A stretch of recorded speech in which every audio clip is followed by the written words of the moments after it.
গর্বিত মা, সারা বিশ্ব আপনার মাকে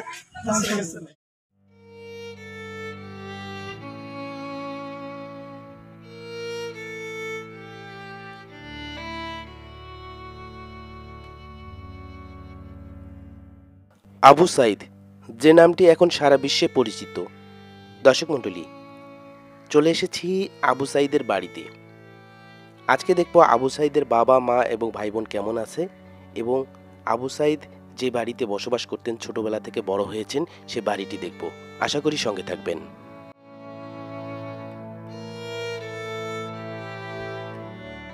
এই কবরেই শায়িত আছেন আবু সাইদ। আপনারা দেখতে পাচ্ছেন আবু সাইদের সমাধিস্থল। আবু সাইদের বাবাকে দেখছি। আবু সাইদের বাবা খুব ভারাক্রান্ত এবং কষ্ট নিয়ে এখনও দাঁড়িয়ে আছেন। সকলেই ওনার খোঁজ খবর নিচ্ছেন।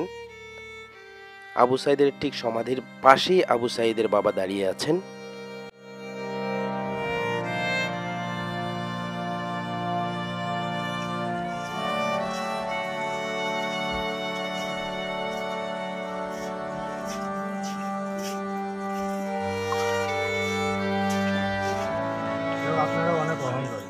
ইনি হচ্ছেন আবু সাইদের বড় ভাই, যিনি সাংসারিক কাজকর্ম করে থাকেন। ভালোবাসা আমাদের এই বর্তমানে আবু সাইদ ভাইয়ের কারণে পীরগঞ্জের বাহিরে পরিচয় দিলে মানুষ এখন থুতু দিত, আবু সাইদ ভাইয়ের কারণে এখন আমাদেরকে ফুল দেবে।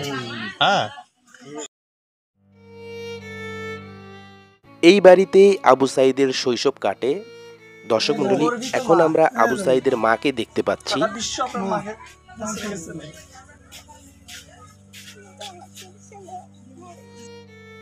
ছেলের নামে একটা রাস্তার নাম রাখছি আবু সাইদ মোড়, রংপুরের নাম রাখছি।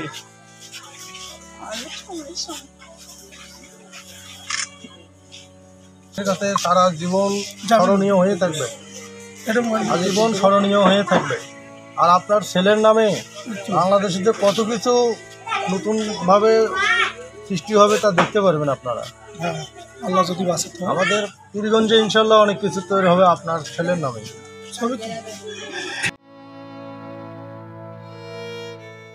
আবু সাইদের দক্ষিণী মার সঙ্গে সবাই কথা বলার চেষ্টা করছে এবং তাকে সান্ত্বনা দেওয়ার চেষ্টা করছেন।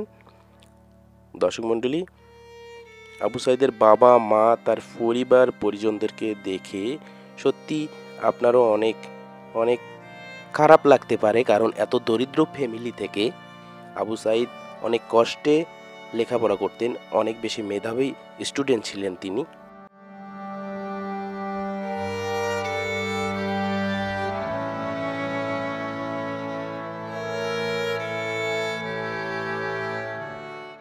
এই বাড়িতেই আবু সাইদ বড় হয়েছেন।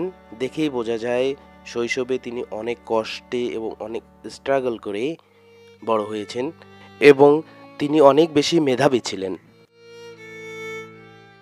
পুরো বিশ্বের অহংকার খুশি হয়েছে তো, শুধু পতন হয়েছে, শুধু বাংলাদেশ না, পুরো বিশ্ব। প্রথম যে ভূমিকা, আপনার ছেলে যদি এভাবে শহীদ না হতো তাহলে ছাত্র সমাজ এতটা অথবা মাথা ছাড়া দিত না। আপনার ছেলের কারণেই একমাত্র অবদানে এটা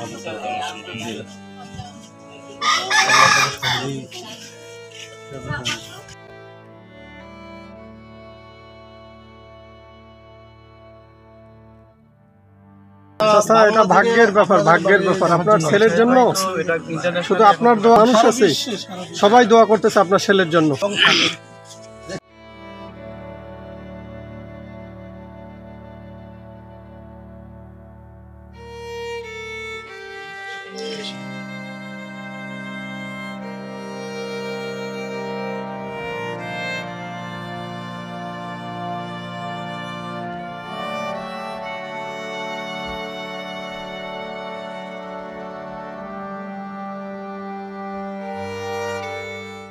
আবু সাইদের এই ত্যাগের বিনিময়ে আমরা ভবিষ্যৎ প্রজন্ম যেন একটি সোনার বাংলা গড়ে তুলতে পারি, এটাই এখন আমাদের মূল স্বপ্ন হওয়া উচিত।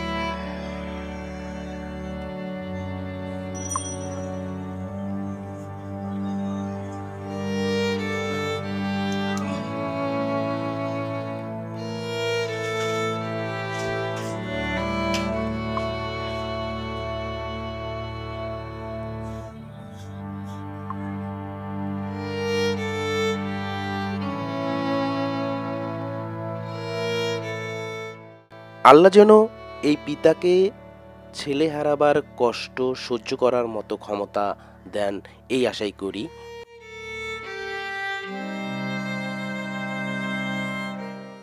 আর সেই সাথে ভবিষ্যতে আমরা যেন এই বাংলাকে সোনার বাংলায় পরিণত করতে পারি।